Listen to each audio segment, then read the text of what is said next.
Saudara-saudari, adik-adik, Bapak Ibu, para sahabat Tuhan Yesus di Paroki Santo Yosef Medari dan di Stasi Santo Thomas dan juga para sahabat Tuhan Yesus dimanapun Anda berada. Berkah dalam, salam semangat, sehat selalu, tetap bahagia, tetap tekun berbuat baik, dan senantiasa menjadi tanda kebaikan Tuhan bagi siapapun. Marilah kembali kita belajar ilmu sejati pada hari Senin tanggal 12 Desember tahun 2022, hari biasa pekan ketiga Advent. Kita mengawali belajar ilmu sejati kita dengan berdoa. Dalam nama Bapa, Putra, dan Roh Kudus. Amin.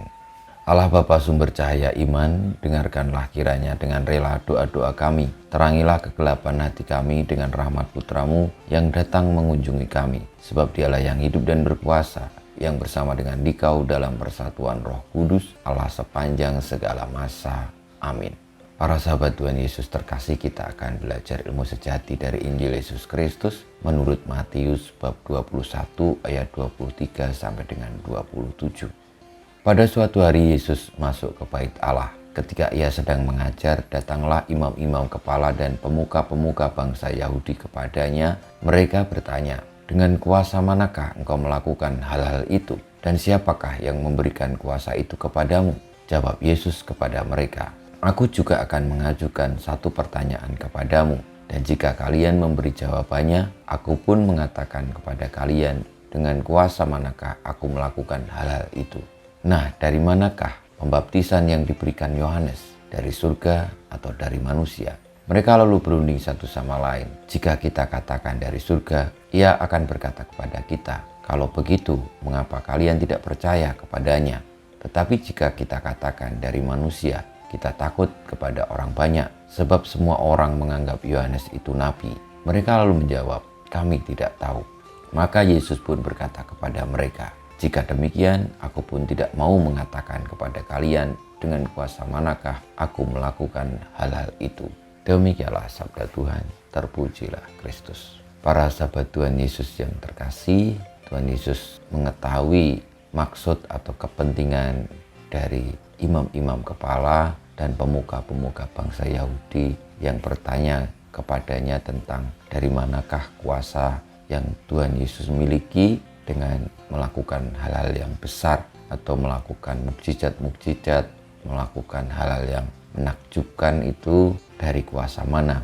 Karena orang-orang Yahudi tadi sungguh-sungguh sebenarnya ingin mempersalahkan Tuhan Yesus. Karena ketika mengetahui dari kuasa mana Tuhan Yesus akan melakukan hal-hal itu, tentu akan menjadi alasan bagi orang-orang Yahudi tadi untuk entah membenarkan, entah menyalahkan, tetapi yang jelas mereka itu memiliki niat atau kepentingan terhadap pertanyaan yang diajukan kepada Tuhan Yesus. Oleh karena itu, Tuhan Yesus balik bertanya tentang kuasa baptisan Yohanes. Dari mana kuasa baptisan Yohanes? Dari surga atau dari manusia?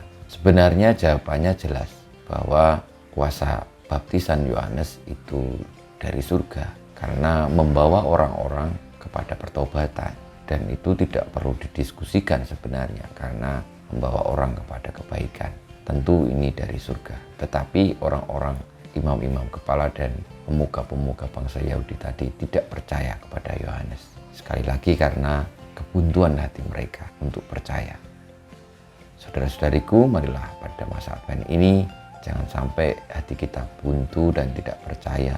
Tapi ketika melihat hal-hal yang besar, tanda-tanda kebaikan Tuhan, itu jelas tidak usah dipertanyakan bahwa kuasa yang hadir adalah dari Allah sendiri.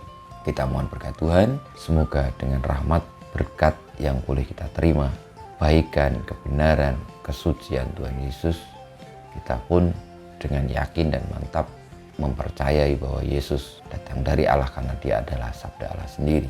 Dengan demikian, kita tidak memiliki kepentingan lain dalam hidup ini selain taat kepada Allah dan mengikutinya, menjalankan sabda-sabdanya. Karena itulah yang akan membawa kita kepada keselamatan. Kita mohon berkat Tuhan, kemuliaan kepada Bapa dan Putra dan Roh Kudus seperti pada permulaan, sekarang, selalu, dan panjang segala abad. Amin.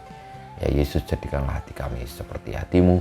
Tuhan bersamamu dan bersama Roh-Mu, kita semua hidup kita, perjuangan kita untuk membuka hati akan kuasa Allah di dalam Kristus di dalam kebaikan, kebenaran, dan keselamatan, senantiasa dibimbing, dilindungi, diberkati oleh Allah yang Maha Kuasa, Bapa, Putra, dan Roh Kudus.